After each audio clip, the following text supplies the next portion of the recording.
Olá, tudo bem com vocês? Eu sou Rosana Lúcio, pastora e psicanalista cristã, e nós estamos aqui para mais uma série de dentro para fora. Olá, eu sou Rosana Lúcio, pastora e psicanalista, e nós estamos aqui ainda na série de dentro para fora, como a palavra de Deus nos aborda e nos orienta sobre relacionamentos, emoções, e hoje nós queremos falar sobre orgulho. Você é uma pessoa orgulhosa? Você já teve orgulho?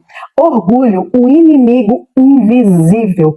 Como o orgulho destrói relacionamentos, afasta pessoas e também nos afasta de Deus.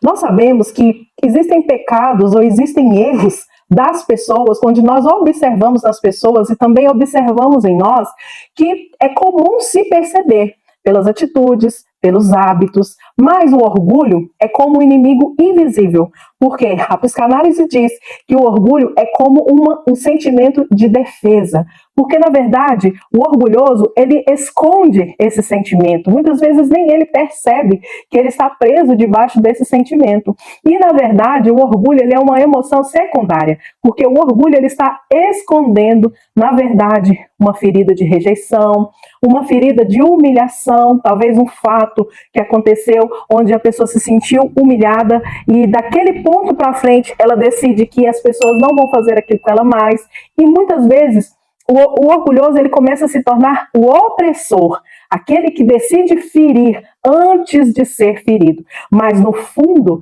através dessa força, dessa autossuficiência, dessa capacidade de liderar, de tomar decisões, dessa aparente defesa, pode se mostrar uma pessoa frágil, insegura, que talvez passou por momentos de rejeição e que consequentemente está ferido. Então, nós temos que ter esse cuidado, porque existem muitas coisas que nós estamos escondendo através das nossas qualidades, dos talentos, dos títulos, e é sobre isso que eu quero falar. Eu quero abordar hoje sobre a vida de alguém muito conhecido na palavra do Senhor. A palavra diz lá em 2 Reis, no capítulo 5, sobre a vida de Naamã. Naamã, a palavra diz assim: Naamã, comandante do exército do rei da Síria, era um homem muito respeitado e honrado pelo seu senhor. Mas por meio dele, o Senhor deu a vitória à Síria, mas esse grande guerreiro, ele era leproso. A palavra diz que esse homem era um homem respeitado, um comandante de exército, um homem famoso, um homem de honra, consequentemente um homem que transparecia uma força, um poder, vitorioso nas batalhas, mas ele escondia, na verdade, uma fragilidade. Ele tinha uma lepra, e naquela época a lepra era considerada uma maldição.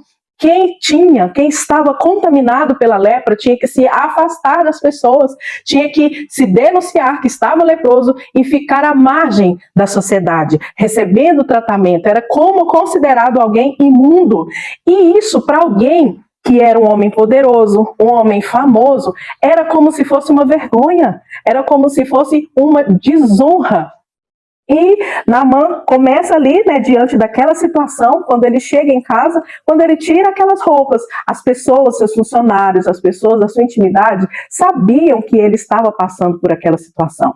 Mas diante das pessoas de fora, Naamã se mostrava forte. Naamã não queria reconhecer a sua fraqueza. E acontece que, num determinado momento, uma moça simples da sua casa indica o profeta Eliseu, para que o profeta Eliseu fosse uma pessoa para que Naamã pudesse para procurar ajuda, para procurar uma cura, para procurar algo especial e sobrenatural.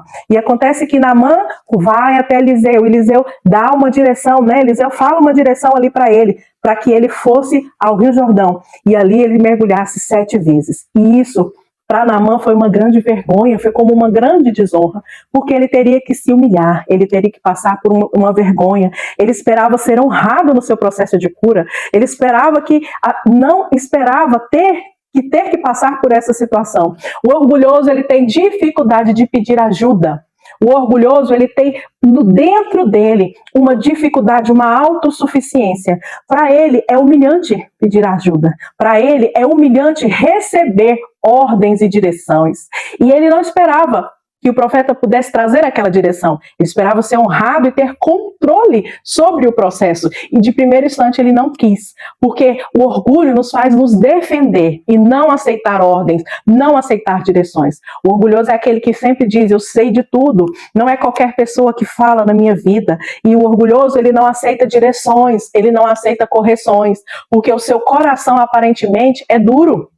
E o orgulho, ele pode se esconder nas conquistas, porque na verdade aquele homem era um homem famoso, era um homem honrado, e muitas vezes as pessoas falam que não são orgulhosas, mas quando elas conquistam algo, quando elas são elogiadas, o ego é aquilo que mais transparece, o ego, aquele orgulho de se apresentar melhor do que os demais, aquele orgulho de alimentar o seu ego, alimentar a sua imagem e trazer uma falsa sensação de superioridade. O orgulhoso é aquele que sempre se destaca como alguém que sabe mais. Consequentemente, ele é alguém que sempre está debatendo com as pessoas, querendo ensinar, mas na verdade ele está querendo impor as suas ideias para as pessoas. Por isso que o orgulho ele acaba afastando. A pessoa ela é vista como uma pessoa chata, como uma pessoa superior, como uma pessoa exibida, como muitas vezes nós falamos. E muitas vezes o próprio orgulhoso, ele não percebe que isso é um tipo de orgulho, que isso é algo que traz, que ele na verdade ele está escondendo uma ferida. No segundo ponto, o orgulhoso ele rejeita ajuda. Porque uma das marcas do orgulhoso é a autossuficiência. É aquela pessoa que sempre fala, eu sei, né? Não, mas isso aí eu sei. Isso aí é fácil para mim. Eu faço até melhor do que o próprio profissional. Eu não preciso aprender. Poucas pessoas estão no meu nível. Poucas pessoas estão no meu nível para relacionar comigo, para falar comigo. Às vezes é a pessoa que está solteira e às vezes ela sempre está diminuindo, né? A pessoa do outro sexo, sempre falando, não, mas se for um homem, né, as mulheres de hoje em dia não estão à altura para relacionar comigo, ou se for uma mulher, mas os homens de hoje em dia não estão à altura para relacionar comigo. Se ela está no ambiente de trabalho, ela sempre está se classificando até melhor do que o seu chefe, porque ela sabe mais. E de fato, muitas vezes, são pessoas que estudam muito, que correm, que se dedicam, mas, na verdade, existe uma ferida que está guardada e em todo tempo ela tem essa necessidade de autoafirmar e não aceitar ajuda, porque ela precisa manter essa aparência de força, manter essa aparência de que as coisas são fáceis para ela, porque ela tem domínio, ela tem controle sobre as coisas. Então, de antemão, Naamã não quis assumir aquele processo, porque ele queria ter um controle sobre aquele processo. Ele queria, na verdade, que o profeta fosse lá, secretamente, orasse por ele e que ele fosse curado imediatamente, sem uma necessidade ou uma experiência de transformação, de humilhação, de confrontar o seu ego. É uma dificuldade muito grande para o orgulhoso ser confrontado. Ele dificilmente reconhece que ele está errado.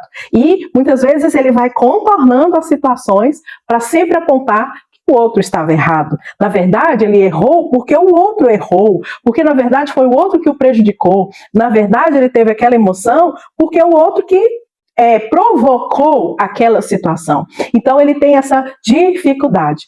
O orgulhoso resiste à transformação. Porque é difícil para ele mesmo reconhecer que ele está errado. É difícil para ele mesmo ter que ceder para que outra pessoa assuma o controle. É uma dificuldade de falar assim, por favor, me ajuda.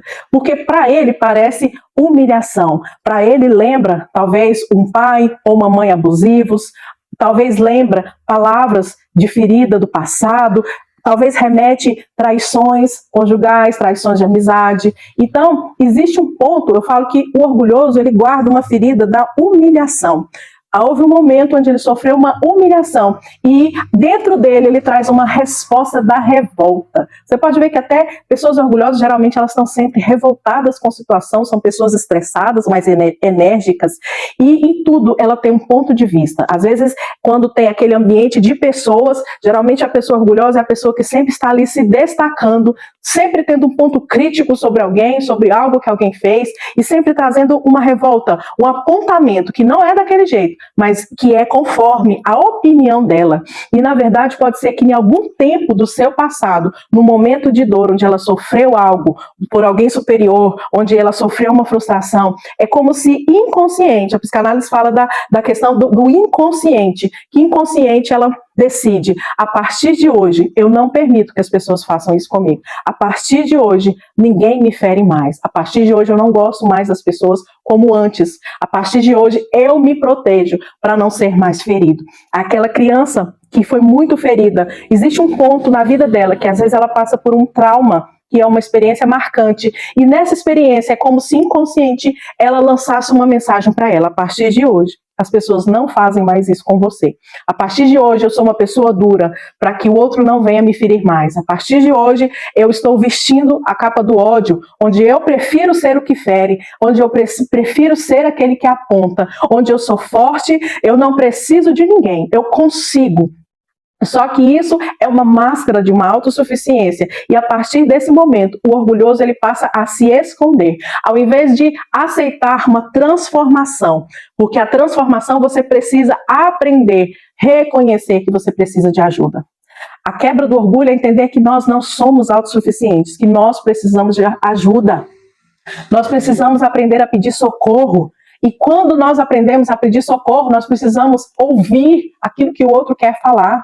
Às vezes, é sim uma pessoa mais simples, um título, não tem tanta aparência, mas existem pessoas que não têm títulos, mas que têm sabedoria. E que podem trazer uma palavra, um conselho, uma orientação para você. Às vezes, a pessoa vai estar num ambiente de trabalho, num ambiente de ministério, e ali ela precisa ser submissa. Ela precisa entender que existe uma honra, que existe um respeito sobre o seu líder. Porque se o orgulho não for tratado, se o orgulho não for confrontado, essa pessoa se torna um rebelde. E ela começa a falar mal do seu liderado. Ela começa a contaminar o ambiente. E o resultado disso é morte para ela mesma. Então, o primeiro passo é aprender a pedir ajuda, aprender a reconhecer ajuda, não resistir à correção. Nós precisamos de pessoas saudáveis que falem na nossa vida, pessoas saudáveis que falem ao nosso coração. Amizades verdadeiras são amizades sinceras, que não só trazem elogios, que não só adulam, mas que também são maduras para dizer: você está errado, você precisa melhorar nessa posição, aquilo que você fez não foi o correto. E assim, não criarmos uma armadura de ficar sempre nos justificando ou ser aquele que ataca, né? Ser aquele que se ira, que se revolta e começa a atacar as outras pessoas. A humildade é a chave contra o orgulho. A humildade é o resultado final de quem decidiu ser curado e liberto do orgulho. E a humildade, ela abre espaço para a cura. Quando Naamã entendeu que ele precisava se humilhar diante daquela situação, de ir no rio público e publicamente tirar a sua armadura, deixar com que as outras pessoas vissem as suas feridas e ali descer 7 vezes. Quando ele realmente, quebrantou o seu coração, foi aí que o verdadeiro milagre aconteceu, porque ele estava disposto a se submeter ao processo do Senhor. A palavra diz que quando ele se levantou com a pele totalmente limpa. Então é esse o desejo que o Senhor quer fazer na minha vida e na sua vida, nos deixar totalmente limpos, nos deixar totalmente leves, porque a partir do momento que ele se levantou ali, ele conheceu verdadeiramente a sua essência, e ele viu que ele não precisava mais usar aquela armadura para forçar uma força, forçar algo que ele não era. Na psicanálise, o processo terapêutico também começa quando a pessoa começa a reconhecer a ajuda. Esse é o primeiro passo da libertação. Esse é o primeiro passo dentro do processo terapêutico. É necessário saber pedir ajuda. É necessário reconhecer as nossas fraquezas. E também saber que diante do Senhor, Ele não deseja que nós sejamos fortes e perfeitos, mas Ele deseja que nós possamos ter um coração quebrantado, porque se o nosso coração é quebrantado, a palavra do Senhor fala que o Senhor, Ele não resiste a quem tem um coração quebrantado, mas Ele resiste a quem tem um coração orgulhoso. Então eu quero deixar aqui para você algumas perguntas de reflexão que podem confrontar o seu orgulho. Eu quero que você diga para você mesmo: você tem dificuldade em receber ajuda? Quando as pessoas querem te ajudar, quando as pessoas querem te servir, você tem dificuldade de que as coisas que não sejam do seu jeito? Você tem dificuldade de reconhecer os seus erros? Você tem uma dificuldade de sempre estar se justificando pelaquilo que você erra, ao invés de dizer realmente, eu errei, me perdoe, eu quero ser transformado? Muitas vezes são pessoas que estão vivendo discursos de anos, né? Pessoa assim que eu nasci desse jeito, eu nasci muito sincera, qualquer coisa me deixa muito nervosa, é o meu jeito, né? E nós sabemos aqui que através do processo terapêutico existe sim possibilidade de transformação. Você tem vergonha ou resistência em deixar com que alguém te sirva? Em deixar com que alguém possa te ajudar? E por último, você precisa estar sempre certo? Você precisa ser aquele que sempre dá a resposta final, a direção final sobre uma situação? Eu quero que você pense, que você analise, que você possa olhar para dentro de você. E se você identificou com essa palavra de hoje, eu quero que você esteja curtindo o episódio de hoje e compartilhando para que mais pessoas sejam alcançadas. E quem sabe aí, mais pessoas orgulhosas possam ser libertas, possam ser curadas, entender que não precisa viver dessa forma, que pelo contrário, a humildade, ela constrói pontes. A humildade, ela traz pessoas certas para caminhar com você. A humildade é sempre uma disposição diária de aprender coisas novas e entender que as pessoas fazem parte e podem fazer parte da minha vida. Que o Senhor Jesus te abençoe, que essa palavra possa trazer edificação no seu coração. Se você não aplicou, se você não apertou, deixe apertado aí o sininho para que você receba as próximas notificações. E vamos orar e declarar, eu declaro sobre a sua vida, que o seu coração seja quebrantado diante do Senhor, que você seja uma bênção nas mãos de Deus. E se há orgulho, se há raízes que estão profundas dentro de você, que você talvez não percebia, que agora, no nome de Jesus, o Senhor traga luz, que o Senhor traga revelação, e que você realmente ceda ao Senhor, deixe Ele te conduzir nesse processo de cura, de transformação, seja aberto para que mais pessoas, para que pessoas saudáveis cheguem até você e possam falar na sua vida, te tirar dos caminhos de morte e te levar para os caminhos de vida. Em nome de Jesus, eu declaro que você é abençoado e mais do que vencedor. Eu acredito em você, que você esteja acompanhando os nossos próximos episódios. Um abraço.